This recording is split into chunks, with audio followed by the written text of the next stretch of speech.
بسم اللہ الرحمن الرحیم۔ السلام علیکم دوستو، ایک شخص نے حضرت امام حسن مجتبہ رضی اللہ تعالیٰ عنہ سے عرض کیا کہ میں ایک گناہگار شخص ہوں اور میں گناہوں کے ترک کرنے پر صبر نہیں کر سکتا اور ان سے بچ نہیں سکتا، مجھے کوئی نصیحت فرمائیں۔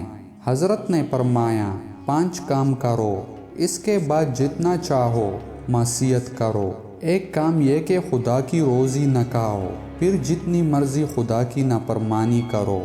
دوسرا یہ کہ کسی ایسی جگہ چلے جاؤ جہاں تمہیں خدا نہ دیکھتا ہو، پھر جتنی مرضی نافرمانی کرو۔ تیسرا یہ کہ خدا کی مملکت سے باہر نکل جاؤ، پھر جتنی مرضی نافرمانی کرو۔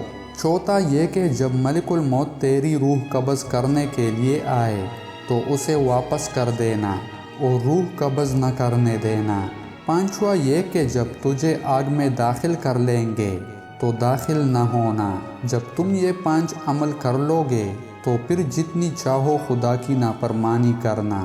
کون ہے اس دنیا میں جو یہ 5 عمل انجام دے سکتا ہے؟